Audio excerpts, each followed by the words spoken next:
Welcome to Uncomfortable, conversations about culture and Christianity. My name is Eric, and today I'm joined by Jess. Hello, world. And Alex. Whoop-de-woo. Whoop-de-woo. Okay, cool. When do you say that? Is that a thing? Just, sometimes I'm just driving on Marco Hyping yourself Polo. Driving your whoop-de? I definitely, yep, Okay. drive my whoop-dees. I don't know what's happening right now. I'm regretting I asked. Just kidding. Always an interesting. Yeah, I'm always reason excited to behind. hear what you come up with, and knowing that it's like just moments before I intro the podcast that you would decide what you're going to say. Whoop-de-woo was not on my list, on my bingo card. It wasn't there. Never So- know I feel what like you're we gonna should get. compile all of Alex's. Like, is that too hard to go through the episodes and like 200th episode, we and, should like, just have a supercut of his intro. just all his sounds? That'd be great. I honestly, that one. Someone around here Maybe could work for on his that. birthday. I was panicking. Panicking. I had not thought about anything, which is most of the weeks. And then, sometimes a few weeks ago I talked about Will Smith's birthday. That was more thought out. Yeah. I had to look up the date that this would release, and Well, you know what makes me say whoop-de-woo? His I don't know. His Okay. voicemails. I'm like, do you want us to guess? So, no, please don't guess. voicemails. Here we go. Do you got a voicemail? Here it is. Hello, this is an anonymous caller. I just want to say I'm a big fan of the pod. I have an icebreaker question for you guys.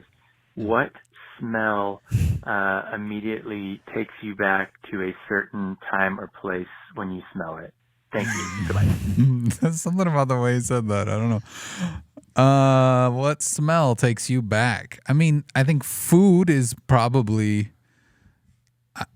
There's some different ones. I mean, okay, the one specifically is there's a smell at Wall Drug in Wall, South Dakota that's right in between their restrooms and their kitchen that smells horrible.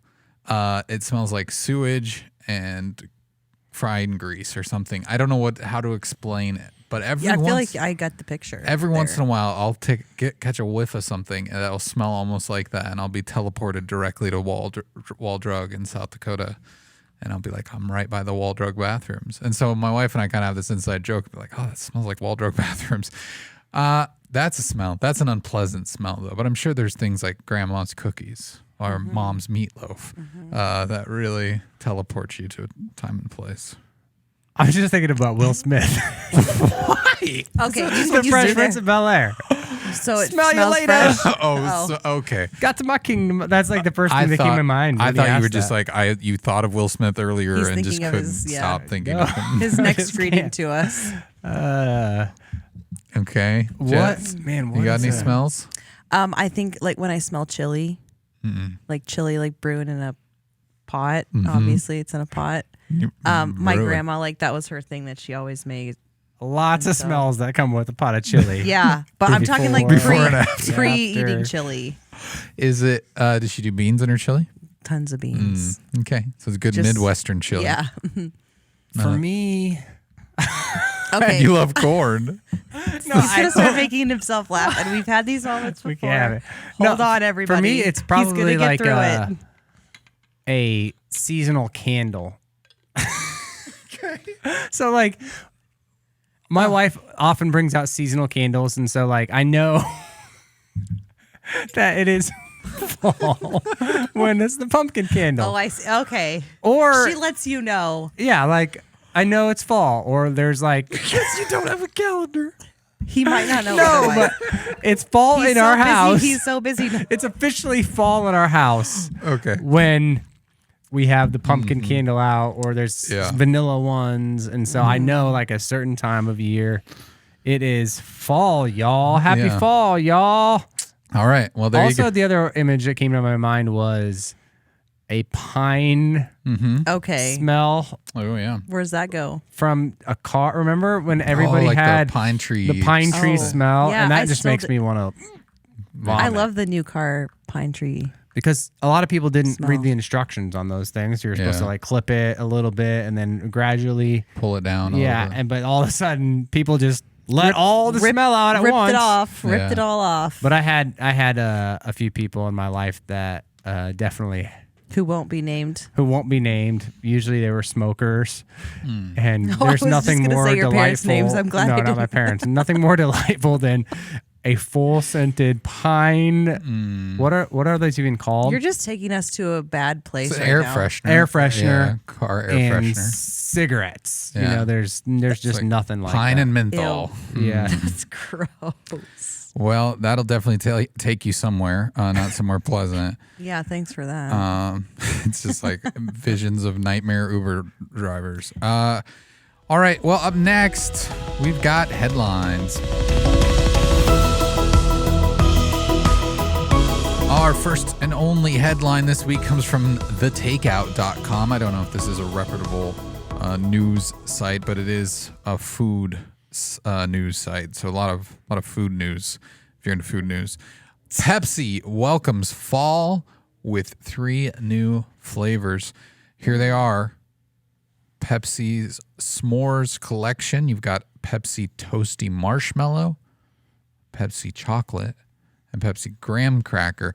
Now, correct me if I'm wrong, but I thought to make a s'more, you need all 3 of those. So really, you need to make like a cocktail Little of these mix, 3 mixy mix. Pepsis, right? Who's excited for s'more Pepsi? See what I did there? Are you guys the type that when there's a random flavor that comes out, you're gonna try them out? Mainly with Coke, not as much with Pepsi, but I've tried all the weird Cokes like Dreamland and Bite and like they release a random Coke every few months, I feel like. I think that the marshmallow would taste like cream soda. Yeah. That's what I'm envisioning. The other, graham cracker, I'm trying to think. Maybe cinnamon-y? That's a stretch. Maybe yeah. a little cinnamon. I don't know. Yeah, and chocolate's kind of obvious. That's like an old school, like you'd go to a pharmacy and get a chocolate Coke. Yeah, that's what it reminded me of is Scotty's, a little place in Scottsbluff, Nebraska, where I was born. A chocolate Coke. And it was good, surprisingly. And obviously, vanilla is kind of a drink, a flavor that's taken off in a lot of sodas lately. So they're saying that they are suggesting that you mix you get all the cans and you mix a third all together to make a s'more. No. That's what it's saying. There's a suggestion. It says right that here. The initial suggestion for the standard one was that, but really to follow protocol, you need to have half of it is graham cracker. Okay, yeah. And then a quarter That seems a little of the generous. marshmallow and a quarter of the chocolate. That makes sense because that's how you make a s'more. Yeah. Things that we really cover here on the Uncomfortable podcast. Or you could do S'more 2/3 construction. chocolate and 1/3 toasty marshmallow. The possibilities are endless. You know what changed the game for me with s'mores, though, to completely get off subject here? Tell us. It's going with the peanut butter cup instead of the Hershey's bar, the Reese's peanut butter cup in there. Man, Dangerous. It's a different thing altogether. It hits different. It sure does. Out of those 3 flavors, if you're like, hey, this is the one, if you could only try one of them, what do you think would be the one you're instantly drawn to? I think I can imagine the s'more or the marshmallow the easiest. I think I just want to try the chocolate and see if it's like the chocolate Coke, because I've had it like a soda fountain before. I think I'm going to go with the graham cracker. I kind of envision that one as more of like a hearty, I don't know, Like a maybe hearty like sandwich? No, like a cinnamonish, like I've talked about this with my love for crumble. Usually I like the more hearty kind of, like it's sweet, but then like little more savory, hearty kind Rich. of flavors. Not always have to be rich, but so that one reminds me of less that sweet, the most. maybe. Yeah. All right. Well, if anybody finds some out there, report back. Let us know if they're good. I'll do my best to see if I can find And I them. guess I'll just say mine too. Oh, yeah. Oh, I'm so sorry. That's so rude of Alex. Look at these guys. How could you do that? Just totally forget. It's all good. I think I would try chocolate too. Okay. I'd visit with you. And All right. We'll share a Get a chocolate. chocolate one. Do you have to have them room temperature, you think? Ooh. Or Or warm. Just Yeah. run it through your Keurig. or your sock.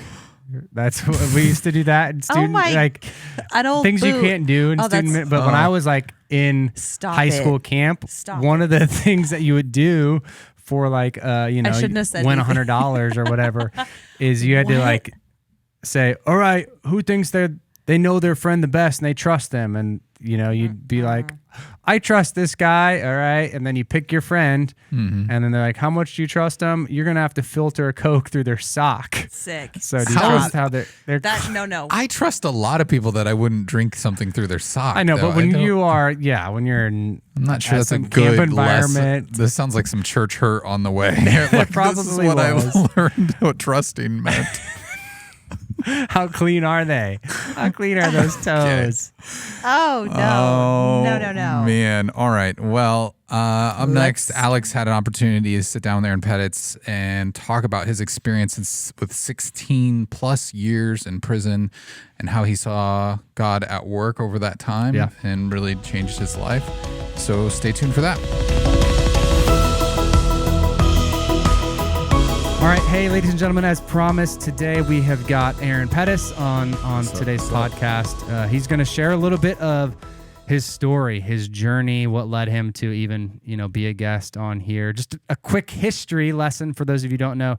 I grew up in Omaha at a church called Eagle's Nest Worship Center. It's still here, thriving, kicking a great gospel expression in our city on 56 and Sorensen Parkway. And so Aaron's aunt was actually like my kids' ministry leader. And so I grew up kind of knowing about Arron, and he was kind of an issue at that point for aunt. Like he was the subject of, man, pray, for my nephew and all that kind of stuff. And so I got an email a few weeks ago, and I had seen just through mutual friends and ministry partners there at Eagle's Nest, heard glimpses of your story over the years, but then I got an email saying, hey, man, this would be a great story to connect with. And so you and I went and got some coffee together. Absolutely. And man, it was so cool to hear how God has used your life and the mess and the brokenness. And so let's just start there. Let's talk about you and maybe, Arron, some of your story growing up. Right. And ultimately, which led you down to some paths of destruction and in prison. But before we get there, just what did life look like for you? Well, I mean, really, I came here I got here for 3 reasons. Open rebellion with God, God's amazing grace, and his jail-shaking provision. I say open rebellion because 17 years ago, I was living a completely broken life. I was drug addicted to methamphetamine, cocaine, crack. Really, anything that I could get my hands on, you put it in front of me, I was going to do it. I had no boundaries, no reason, no hope for living. I was living day to day in crack motels in New Mexico, Albuquerque, New Mexico. I was wanted by state and federal agencies for bank robberies and burglaries and thefts. Just living absolutely crazy. Dragging my wife around with me from during this time, involving her in my crimes, just living completely and utterly in rebellion to God. Yeah, no hope, no purpose. Got out of prison after the second time, made it about 5 months before I found myself in this position. By the time the federal agents wrangled me into a cell, I was ready to go. Yeah. I was ready for life to be over, for the run to be over. I mean, you can't really live the way that we were living for long periods of time. You're either gonna end up in a cell or you're gonna end up in a grave. I mean, those are the 2 options you had, and I thank God that I ended up in a cell and not in a grave, of course. But yeah, by the time the feds wrangled me into a cell, I was ready to go. I was in Albuquerque. I ended up getting moved up to Leavenworth, Kansas, to get my time. It's like Leavenworth, Kansas is like the county jail for federal inmates. It was in Leavenworth, Kansas that I found myself, plotting suicide, really. Like I said, it was my second time being in prison, and this would be my 3rd time going in prison. And because I was a violent criminal from the bank robberies, it graduates the sentencing guidelines that you're able to be sentenced under. And so because of the graduations, I was looking at decades in prison, whereas before I did a couple years here, a couple years there. And now I'm looking at decades, and I couldn't foresee that happening in my life. I was 25. My son was being born, literally being born in the same jail right down the hall. My oldest son was 6 years old at the time. I'm doing the math on that, and I'm saying, you know, there'll be old men by the time I'm out. And so I really just started to contemplate suicide and plot the end. And I was in my cell one day, and underneath the door comes sliding a Bible. It just had my name on it, no return address. You know, my aunt, who you mentioned, is the pastor. Yeah. She denies sending it to me. I'm suspicious. Yeah. My mom, who had just given her life to Christ, also denies sending it to me. But I smell a conspiracy. Yeah. But I got this Bible, and I did what I thought should be done with me. I threw it in the back of my locker, and went back to, you know, planning the end. And a couple of days goes by, and I'm getting this itch in my spirit, which I know now was the Holy Spirit. But then it's just a voice I'm trying to quell, you know. It's telling me to make peace before the end, and, you know, do it for your mom, and, you know. And so really I pulled that Bible out just to shut the voice up, you know. And I tell people the Holy Spirit was waiting in the Bible like a ninja, because the moment I open it up, the first scripture I read is Galatians 2:20. And in Galatians 2:20 it says, "For I've been crucified with Christ. It is no longer I who lives, but Christ who lives in me. In this life I live now in the flesh. I live by faith in the Son of God who loved me and gave himself for me." And it's hard to explain what that verse meant to me. Yeah. Because I'd been trying for the previous 8 years to self-destruct. I didn't want to be alive. And so I'd spent those previous 8 years trying to, you know, burn my life to the ground. And so to hear that verse, it was like God was giving me permission to let go. God was giving me permission to die, to lose control, to give it to him. And I just broke in that cell, man. I mean, it was for the people listening who've had those moments, it's almost indescribable to be relieved of a burden that you've been carrying for long, long time. Yeah. And not just, you know, holding on to it, but owning it, having it be a piece of you, and to give it up. It was just huge. I'm crying in my cell. I had 2 Spanish-speaking cellies who didn't speak a lick of English. Yeah. And I'm in the bunk, and I'm crying and hooting and hollering, carrying on underneath the sheet's shaking. And, you know, I'm pretty sure I heard El Vato Loco or something about El Diablo. Yeah. You know, the devil was there, but he was fleeing. He had to go. But yeah, I mean, it was a crazy night. I don't even remember falling asleep. I just remember waking up the next morning, and everything was different. Everything was different. Let me correct that. Everything was not different. Yeah, you weren't out of the everything cell. about everything about me was different. Yeah, everything about my circumstances was still the same. I was still in prison. I was still facing decades in prison. Yeah. My family still didn't want anything to do with me. I still had no friends.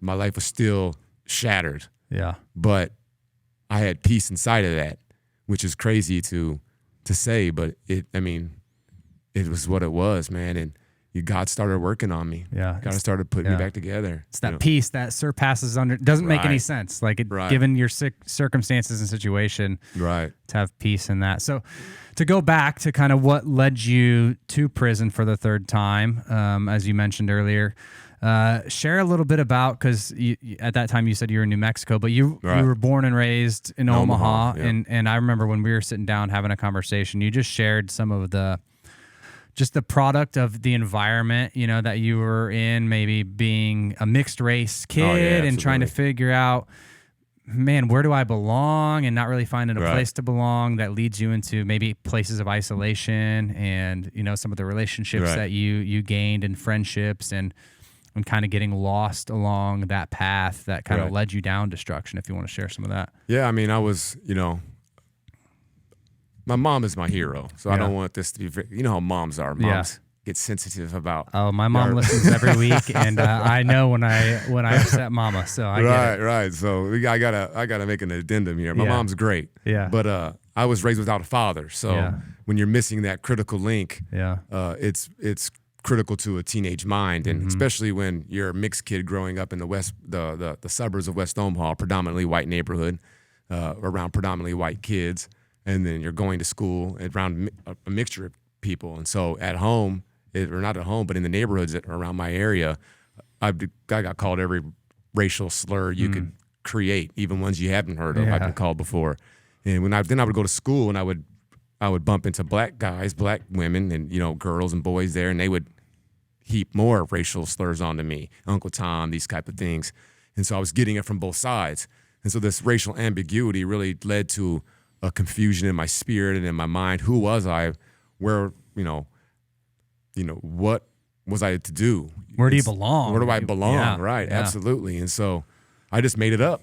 It was the mid 90s when, rap music was taking over, and so I just made it up as I went along. I watched TV, I saw what they were doing there, and I started to piece it together. I met another friend in that time, Mike, who was critical to my teenage year. He was another mixed kid and growing up in the same circumstances, single mom, no dad, same area, and we clicked up, and we just created these false men. We would fight, smoke drugs, do whatever we felt would build this reputation, because at least in that reputation we had some type of identity. Yeah. Even if it wasn't our true identity, because I would go home and my mom would be, shocked of the things I was doing, because at home I'm Mr. Nice Guy. Yeah. And I'm going out into the streets and I'm committing crimes. I got my first charge at 14. Wow. Was assaulting a police officer. I'd gotten to a physical altercation with another group of guys, and the cop had came to break it up, and I swung on the cop not knowing it was a police officer at the time, but that doesn't matter. It's still assault. So I got put on probation, violated that probation, and then went to juvie for a few stints. In between all of this, I'm just completely wild and uncontrollable, smoking weed, just doing what I thought would keep the voices off of me, because nobody dared to call me a racial slur then. Yeah. Nobody dared to even bring it up. And so it created this false man created a bubble around me and around Mike. And so, that's what we did. We fought, we hooted, we carried on. I mean, it was what we felt like made us a man. There's a scripture in the Bible that says, when I was a child, I thought like a child, I reasoned as a child, I understood as a child. And that's where I was at. Understanding and thinking and reasoning as a child. They didn't mess with me. I had some type of reputation, and that was good enough for me. Yeah. And so, this went on for my whole teenage years, in and out of juvenile facilities.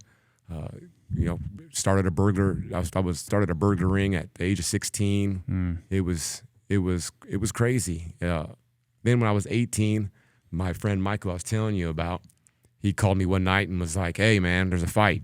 I need you to show up." Yeah. And so, all right. I mean, that's what we did. Yeah. And so I went to show up. I didn't make it there in time, and he was killed.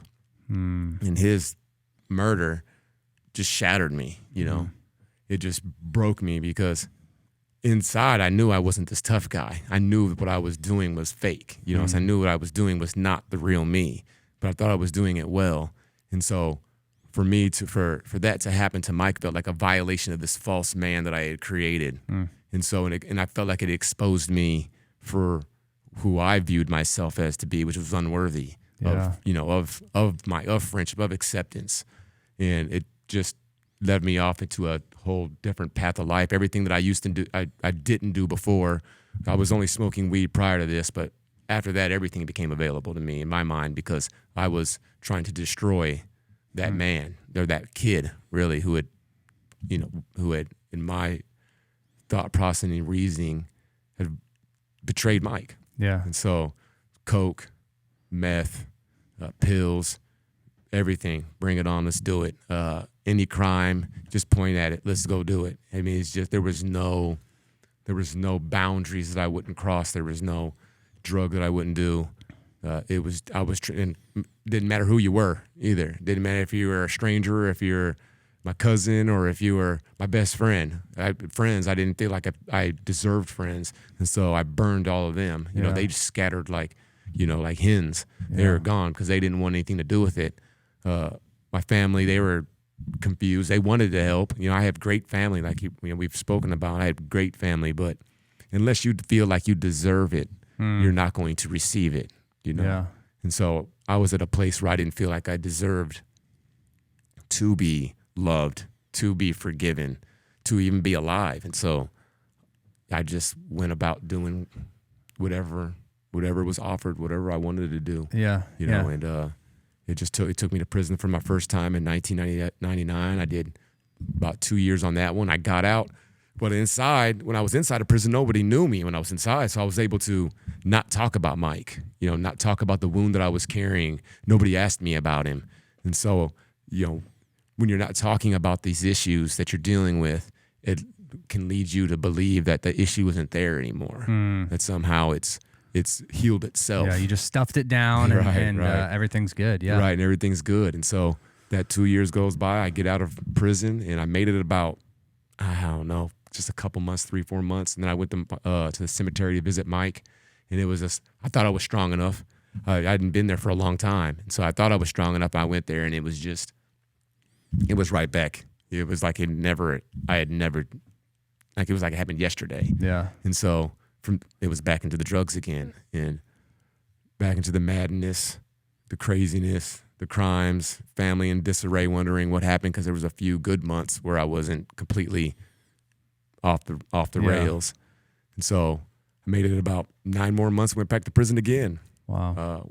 Did about 2 more years in the same type of cycle that I was in, going to prison, treating it not as any type of corrective time, just using it as a time to not be me. Yeah. Because nobody from my neighborhood went to prison. Yeah. I was the only one from my neighborhood who ended up behind bars. And so I was able to go there and be a different persona, one unconnected to the wounds that I was carrying. And so that second time in prison, I had lost something in that period between the first and the second time, and that was hope. The enemy had came in and just stole that from me. And so I would end up in my second time in prison just completely broken, not even wanting to entertain the idea of something more. Yeah. It was like I was just existing. I was purposeless. I was just alive, and that was it, And so during this time, I talk about my mom a little bit. She got saved. She came in to visit me one day, and it's funny now because I'm not the same guy as I was then, but I remember seeing her walking in, and because my aunt's a pastor, I know all the signs of somebody getting saved, you know, the glow, the upright posture, you know? And so when she comes walking across the visitation room, She drank the Kool-Aid. She drank the Kool-Aid. Yeah. And now she's going to try to make me. Yeah. And I was not feeling it at all, Not because I didn't believe in Jesus, That's not the reason why. I believed wholeheartedly in Jesus Christ. When I'd been to church with my aunt before, throughout my whole childhood, I'd heard the message of Jesus Christ and intuitively understood that God is real and that Jesus Christ lived and died, and his sacrifice takes away all sin. Yeah. That was never in doubt for me. Yeah. What was in doubt for me was that I deserved it. Yeah. That I was eligible for it, that I was worthy of it. And so when my mom came in there, I was not trying to hear it. She's, telling me how great it is, and I'm happy for her, but not for me. It's just, what am I gonna do? Yeah. She had told me then. She said, and God gave me, not only did I get saved, but God gave me a word for you. Huh. Oh man. Man, Yeah. When somebody comes up, if you're not living right and somebody comes up to you and says, God gave me a word for you, it's like, run, turn around and run. But I was in a visitation room, couldn't go anywhere. So she trapped me. But so she says, God told me you're going to be a leader among men. I'm like, where am I leading him to? You know? We going to hell? Or we going to the crack house? I know where that's at. I know where the meth house is at. I can take him there. But if that's not what you're talking about, then that's probably an incorrect word. And so go on doing that prison sentence, got out, and I didn't even try to fake it. When I got out the second time, there was no interim period of, he might be doing right this time, or he looks like he's doing good. There was none of that. it was straight to a meth trap house. Literally went from prison, moved into a meth trap house, and went immediately back to doing drugs. And the hopelessness still there, still vibrant, still reigning supreme. And I remember one time I'm in this house and my aunt comes to the door. And this is how God works, is he exposes us even when we're trying to hide from him. Yeah. Especially if he has a calling of your life, for the people who are listening, who God has spoken to you, God has called you, he has set you apart.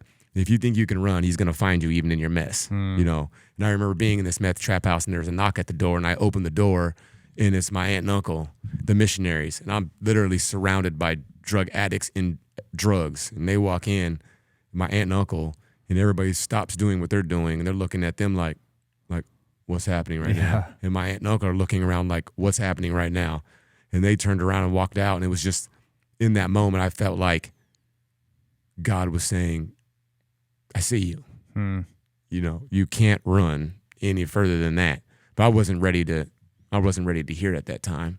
You know, to me, even though I remembered it when I came back and got sober, at that time, I didn't feel it the same way I did later. At that time, I felt exposed. I felt like a child who got caught with his hand in the cookie jar. Yeah. And just, I wanted to run further away. Even more shame and even more purposelessness and hope. And so, so you talked about, you know, going back to prison and, you know, boom, there you are. This last time, just jumping right back into everything, hopelessness. And then obviously you ended back a third time in that after not having, you know, rehab and all that kind of stuff. So what led you back to that? You know, you've got a whole family praying for you. You got an aunt and uncle showing up at the trap house, all that kind of stuff.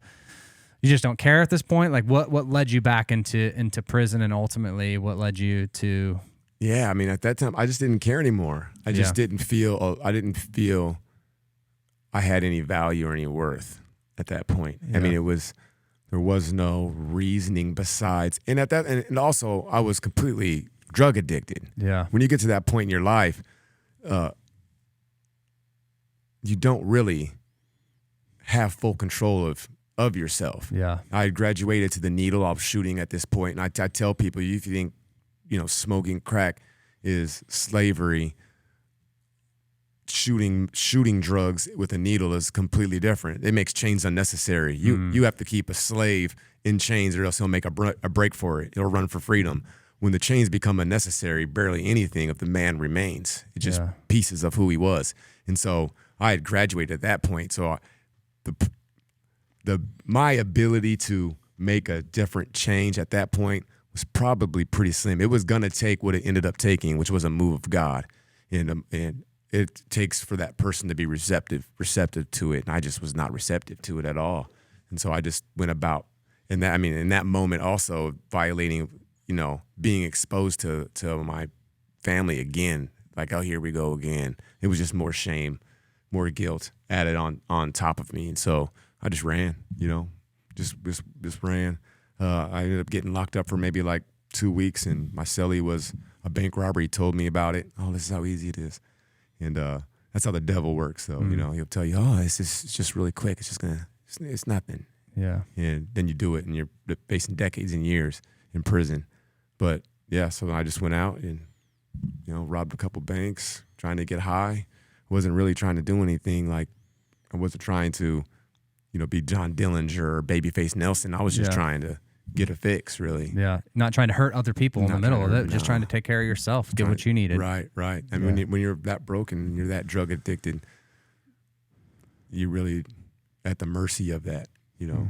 And so I ended up back in that prison cell after, you know, I was out maybe 5 months on the streets probably. And right back in. So you get this Bible, you know, in this third term that you've got. How much time are you facing at that point? Decades. I mean, possibly a life sentence, because if you're a violent criminal and you use a weapon, they can put a life sentence on you. And they had offered a deal to my co-defendant to say that I had a gun. And then the federal system is different than the state. In the state, you have to actually have evidence. In the federal system, all you have to have is somebody telling you about evidence, and it's good enough for them. And so when they offered this deal to my co-defendant, I thought that was it. You know, I thought I'm getting a life sentence. And so that's really what kicked off the whole suicidal tendency there was that I thought I'm never getting out. You know? Rather not live than live in chains and in prison and all your life without getting out. And so after that encounter, you meet Jesus in a powerful way. You're crying. Your cellies think you're crazy. Something's going on. What's the progress look like of surrender after that? Piece by piece. I had a lot wrong with me, man. Yeah. You know, like I tell guys, that when I was inside, I would tell them, listen, this is a process. This isn't something that, God waves a wand over you and you're automatically changed and you don't want to cuss anymore, fight anymore, do drugs anymore, do any of that. That's not the way it works. And thankfully I had an awesome spiritual mentor who explained that to me. My aunt, who said, listen, Arron, just take one thing at a time. Don't try to fix everything tomorrow. Take one thing at a time. And so that's what I did. I worked on cussing one week, graduated to, the pornography, the gambling, the fighting, all these things that, all these pieces that I needed to work on. I just took them piece by piece and moment by moment, giving them to God and turning them over. Some people believe that when you go to prison and you find God, quote unquote, find God, oh, you found God, that is somehow some type of frivolous decision. I try to explain that being inside a prison and turning your life over to God is not socially acceptable, nor is it an easy decision. You're living in an environment where the normal social mores do not exist. Yeah. It's actually the opposite. Drugs are acceptable. Violence is approved of. Cursing is secondary. All these things that we, on the outside, would view as aberrations on the inside are normal behavior. And so drugs are more readily available in prison than they are on the outside of prison. I tell people that and they go, what? And I'm like, literally my two next door neighbors sold drugs. Like everybody was either on drugs or selling drugs. And so when you try to turn your life over to God, if you're able to find God and hold on to that and serve him, this is not a frivolous decision that it's like, oh, this is easy. There's nothing like that available. There are no drugs in prison. There are no there's no gambling in prison. There's no pornography in prison. There's no. Yeah. They're there in higher amounts and it's approved of. Yeah. And so nobody's gonna look at you and go, ooh, you're on drugs or bad guy. Yeah, bad guy. They're gonna go, hey, brother, Yeah. And so, through that process, it was also, not only was I trying to fix what was going on inside of me, but I was also having to battle what was going outside of me, because this was not a decision that was being approved by those around me who knew me. Yeah, and I think that's a great point, because I think a lot of people that haven't been in prison or haven't visited people in those, and we're not going to get into all of the brokenness that allows that to happen on this episode, but I think a lot of times we're like, well, there's nothing better than to read your Bible. You're in there for 10 years. All you have is time to be a good boy and reform your life and all that kind of stuff. But that's not reality. That people that find themselves in this cycle are facing it. And for some people, like, life in this new world that they found actually becomes more comfortable. It actually saves them from, some of the issues that they're having to deal with, and homelessness and some of the other poverty kind of issues that they have. They're like, hey, I've got boys or women here, and I've got a community here. Like, I'm living my best life better than ever. And so I think a lot of times people that are ignorant to maybe what happens in there, just like, man, you've got nothing but time. Sit there 12 hours a day. Right. Why wouldn't you read your Bible? That's super easy to do. And so right. Let's get back into, your mom had a word for you at one point, and then how do things start to take a turn? You stop swearing for a little while. You stop doing this. By the time I got transferred from Leavenworth, Kansas to the state, it was on, man. I tried, it was like spiritual boot camp. Leavenworth was. By the time I got to Tecumseh State Prison in Nebraska, I was ready to serve. You know how it is when you first get saved. I'm looking for something to do. Like, who can I tell about Jesus?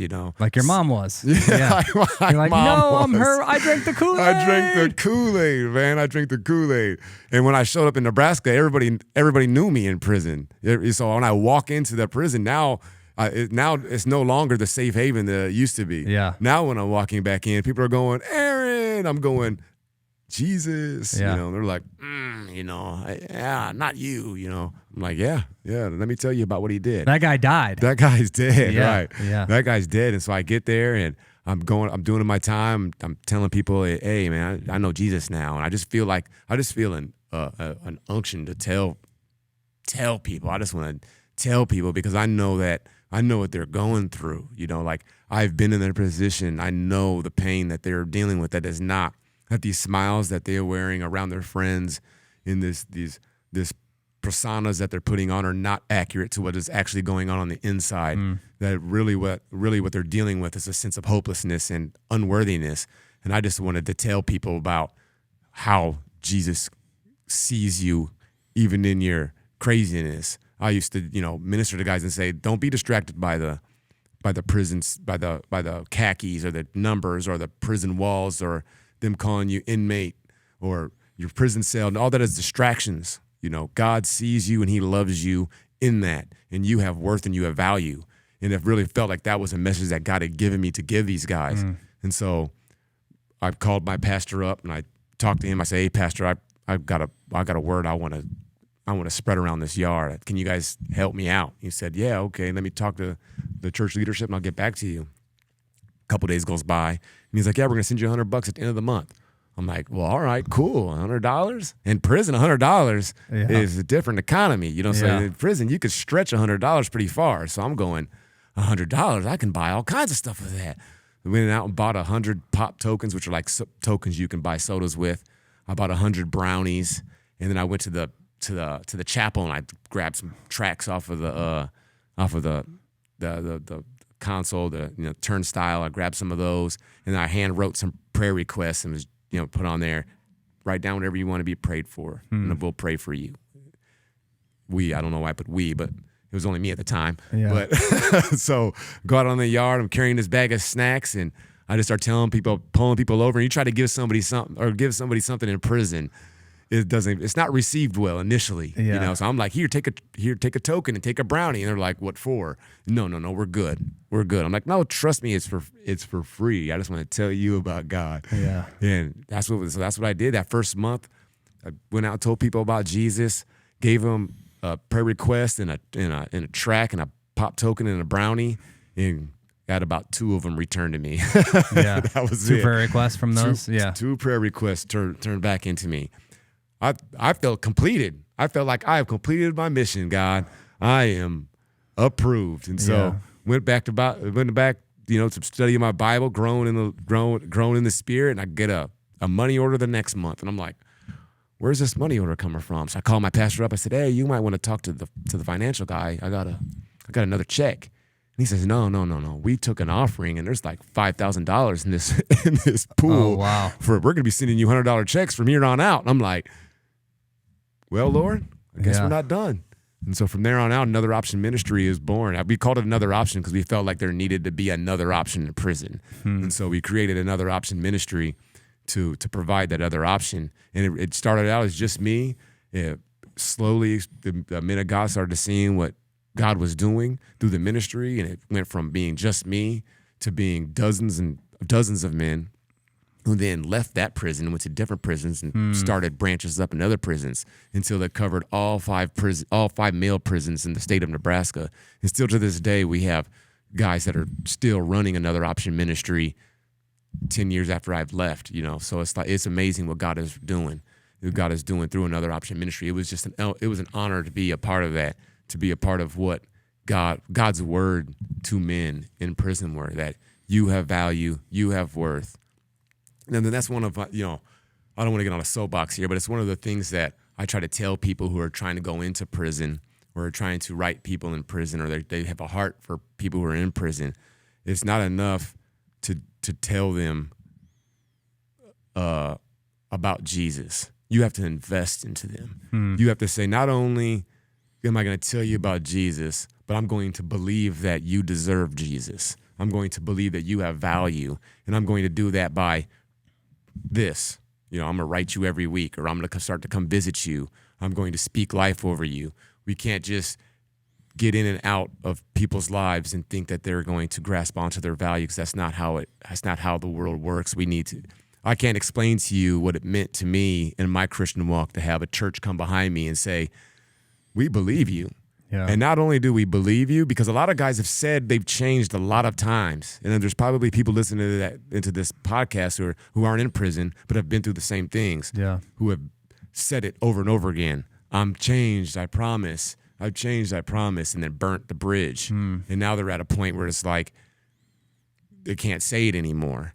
You know, they know they're not going to be believed. But if there were people of God who are courageous enough and brave enough to trust and believe on what God can do and the worthiness of people, that there's going to be an opportunity for that to reach somebody. Yeah. You know, it might not reach everybody, but it's going to reach somebody, and it can change their life like it did mine. There were times when I was in prison where I felt like giving up. But I would open a letter from my pastor, or I would get a visit from my aunt, or I would call one of my Christian mentors, and I would get a word and just a word of encouragement, and just feel the love come off of them to know that, okay, that old man is in fact dead. That old man is gone. I have worth and I have value, and I can contribute to society. And when we give that to people who are broken, it can give them the strength that they don't necessarily have themselves. Yeah. You know? And we live in such a microwave culture where we want like, I'm going to go visit you once in prison. I'm going to tell you all about Jesus. You're going to bow your knee to Jesus right now, and everything's going to be fixed. But I think one of the principles about anybody in life is nobody cares what you know until they know that you care. Absolutely. Right. And that happens through faithful presence, faithfully showing up, faithfully, even when it's like, no, Mom, I don't want to hear that garbage or that mess. Like it's saying, no, I'm going to show up again. And I'm going to show up again, because it's not just me showing up. If you have the power of the Holy Spirit that lives within you, absolutely, it's not just about you showing up, but it's me bringing along the most powerful force that there is in the world that can actually change the lives and the hearts of people. But it's a faithful presence over and over and over. And I think a lot of times it's easy to get frustrated if you're like, hey, they're not returning my mail, or hey, I'm sending this out, or hey, I'm investing into this person that I don't see any kind of fruit right here. It's like the harder the soil is, the harder the heart is, the more you're going to have to put in some work to soften that for these seeds to be planted. And don't be distracted by the hard soil, because one thing that shocked me about prison ministry was the depth of spiritual awareness. These guys know about Jesus. The people who are broken know about what God can do. And it's not that they don't believe it. It's that they don't believe themselves worthy of it. And that's a critical difference. We think we speak the word over somebody and that they walk away from it, that they're not believing it. That they just don't believe what I said, so the word must not be for them. But it's not that they don't believe. It's that they don't believe themselves worthy of it. And so I would be shocked. I would be talking with guys, and I would be thinking, I'm about to give them some spiritual gem that God just gave me. And I would start to, well, this is the revelation God gave me, only to hear it given back to me from them, in an even deeper context. I'm going, what? What? So then what's the issue? And the issue is that he didn't feel that he was worthy of it. It wasn't that he didn't believe in it. We have to stay steadfast in our love, because that's what anybody can say, can put their arm around somebody and say, I love you, and then go about their business. Because that's what that person who you have your arm around is expecting. They're expecting the arm to come off and for you to disappear. And when you stay with that arm wrapped around them, great things can happen. But you have to. But that person might kick and scream too. You might get hit with a left. So you gotta be willing to take a bloody nose. So I mean, it's just God is good, and His power to change people is everlasting. That's so good. I mean, I think I'm reminded of just even the passage in 1 Corinthians about love. And if we speak in the tongues of angels and we give all this message, but we have not love, then we're just like a gong, gong, gong, gong, gong. And so love is an investment. And I think a lot of people understand with their heads, with their head knowledge that the gospel is. Like you said, you understood. Right, 100%. Jesus was a guy. He walked around this earth, cool dude. He was born, he died, he rose again. Understood that with logic in your head, but until it pierces your heart, and that's what I think the gospel does, is it pierces our hearts to say, man, even me, like there's not anybody that wasn't an enemy of God, no matter how good of a life you lived or if you were in prison. we were all enemies of God, and while we were enemies with God, Christ died for us. Right, And so right. it's a message that pierces our hearts, not just our 100%. head. And so I think 100%. that's good. So you start this ministry, you know, no end in sight probably for your time out at that point. So share with us a little bit, an abbreviated version of like, okay, how long were you in? How did that process? You thought, I mean, it's crazy that you're out right now. You would have never guessed that you'd be on this show talking about this, sharing your story right now. So share just how God continued to work through your faithfulness in that. Right. Yeah. I try to tell, I am a miracle sitting here right now. Yeah. Because 4 months ago, not even a full 4 months ago, I still had 3 years left in prison. So, I mean, wrap your mind around that. Being in prison for 16 and a half years, thinking you still have 3 more to do in June, and walking out of prison in August. It was mind blowing. I was sitting in a Toastmasters meeting, and a guy got up and he said, anybody who wants compassionate release, come and talk to me. So, you know, when you hear that, when you hear a word that you think might be for you, but you kind of look around, you know, like, is that me? You know, I'm like, nah, it's not me. So I left the Toastmasters meeting. Because you had tried it before, right? Oh yeah, I tried 3 times before and been told no. Yeah. And each time I was told no, it felt like a degrading of what God had accomplished in me. Yeah. You know, I offered these things up to the judges and to the prosecution, saying, look at what God has done in me. Look what I have done while in prison. I was a GED teacher for years. I graduated the Life Connections program, which was an 18-month faith-based program. Graduated that as a valedictorian, spoke in front of senators and BOP staff. I started another option ministry, Inside Out Dads, on and on and on and on, the programs that I had taken and completed, and not just completed, but excelled at. Yeah. College courses. Wrote books. Wrote 2 books while I was in. Just a lot of accomplishments. And I would offer these up as proof, trying to say, listen, I've changed. You know, like my crimes, I am sorry for them. I've paid back all the money. When I get out. And each time they told me no, it felt like they were not just telling me no, but that they were saying not good enough. Mm-hmm. And so I didn't want to offer up what God had did. Again, I didn't want to put in for compassionate release. It was only because my mother and my fiance said, you need to put in for this. Just take a shot. Yeah. And so I ended up coming out of my cell that morning after the Toastmasters meeting, and the guy who said that was standing in front of the TV. And I'm like, okay, all right, God. Yeah. I mean, I might be obstinate, but I'm not stupid. And so I walk up to the guy and I say, hey, man, you know, here's my story. I tell him, and he says, I'm going to have you out by Christmas. I'm like, God, don't. Yeah, that's not a helpful. You're like, wait, I've tried this 3 times. Yeah, all right. Calm down. Yeah. Calm down. We'll see about that. Just tell me you'll try. That's good enough. Yeah. And he's like, no, by Christmas. I'm like, all right. That was May 1st. June 6th, we submit our papers to the court. August 1st, I'm walking out of prison. I can't tell you how fast that is. Yeah. Like, you're talking about the legal branch of the government, which is never known for alacrity. Yes. Yeah. Right? Like, they want to squeeze every day they can out of you because they're getting paid. And so, and they don't want to admit that they may have got it wrong. You know, they don't want to say, yeah, we over-sentenced you, or you may not be guilty. And so they drag and make you earn it. And so for it to take 7 weeks for this, from the point of submission to the point that I walked out of prison, was just unequivocally a move of God. Yeah. The way that the judges were moving in this, the judge only taking 2 weeks to make a decision, the prosecution initially being like, no, we don't want to, and then within a week saying, okay, not only do we want to, but we're going to join the motion for his release. And so it was just mind-boggling to be sitting here right now, because I shouldn't be. I should still be inside. I should still be doing 3 more years inside of prison instead of sitting here telling you about how awesome God is in person, and not through a letter to my pastor or you know, inside of a prison cell. That's so cool. So how long did you end up, how long were you in prison for? I was in prison for 16 and a half years. So I did 8 in the state, about a little over 8, got shipped to the federal system, did a little over 8 in the federal system.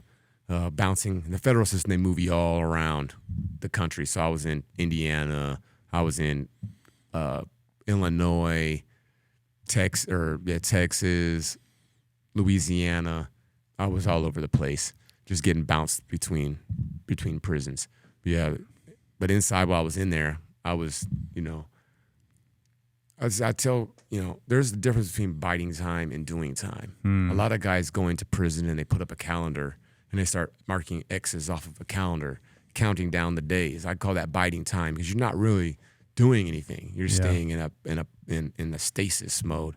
But what I was inside during that 16 and a half years, me and God got to work. And we used that time to really refine who I was. I told myself I wasn't going to get out of prison and show up on my son's porch, which would have been his 18th birthday if I would have been doing all of my time. I'm not going to show up when he's a man, and that's the same man I was when he went inside, and God really did amazing things while I was inside of prison. Some people ask me, like, if you could change anything, what would you change? Would you not do this? Would you not do that? And I sat back and thought about it one day, and I don't know if I'd change anything because as shocking as this may sound, my best years were inside of prison. Like the best years of my life, of my adult life, were inside of a prison cell because God was working in me. And would I go back and change not robbing a bank? Would I not do that? I don't know, because I probably would be dead right now. I wouldn't have had the opportunity to give my life to Christ. So I thank God for all 16 and a half years of those years in prison, even though they were hard, because I know that God was moving towards something greater than what I could see. Man, what a perspective. So, we just scratched the surface of your story and the things God did. So if people want to know more about, like I said, you wrote a couple books in prison, or if they want to, get a hold of you or have you talk to some other people in those kind of circumstances, what are some resources that you would say? Maybe talk a little bit about the books you did write and kind of what passion area that drew you to become an author and maybe what those would offer, or other ways that people could get a hold of you, ask more questions, partner with you in ministry and things like that. Right. Well, what drove me to writing books was a change in venue. I went from the state, from another option ministry, to the feds, and was trying to find my new path. And the feds is different than the state. You can't just get a group of guys and walk around and say, here's brownies and snacks. Yeah. Right. The gangs control the area. And when I say control, I mean they control it. And so I had to find a different venue. How can I make your voice known? Because I don't want to be stifled. I don't want my testimony or God's power to be stilled in me. And it led me to write books. I wrote Riverside Epiphany, which is a story about a guy who goes to prison, finds God, gets out, gets stuck into a situation that he has to decide whether it's going to be God's way or the old way, and his struggle of just trying to not be that old man anymore. And so that's Riverside Epiphany. The second book I wrote was Morning into Dancing. Morning into Dancing is a compilation of short stories that deal with Christian issues that we don't normally would talk about, because there's some issues that if we feel like if we broach the subject, they devalue our Christianity, so we don't want to talk about them with people. So I used fictional stories in order to broach these subjects. So homosexuality, grief, doubting God, gossip, race, all of these issues that are somewhat taboo that we don't know if I could pull up on you, let's talk about race and say, hey, Alex, I've seen this stuff on TV. I'm angry. Yeah. How do you feel about this? How do we change this? Because you may take it in one way, I might take it another. Well, if we read this book together, we could read the story in a setting and talk about the setting, and then let that book bring those ideas to the table. So then that way it's a safe place to talk about hard subjects. But that's Morning into Dancing. And they're really, they're great books. I would tell, go out there and pick them up. You can get them at ArronPettesSpeaks.com.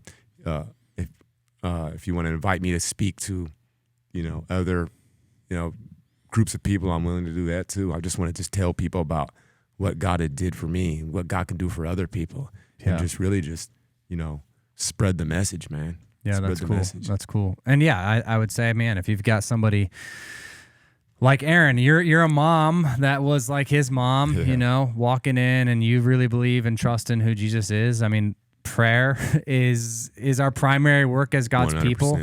I don't think either of us would say that it just happened, just without the power of the Holy Spirit, Right. you know, and without prayer and people faithfully praying and showing up and giving Right. to a dude in prison. You know, people said, we're going to put Think offering about that. Right.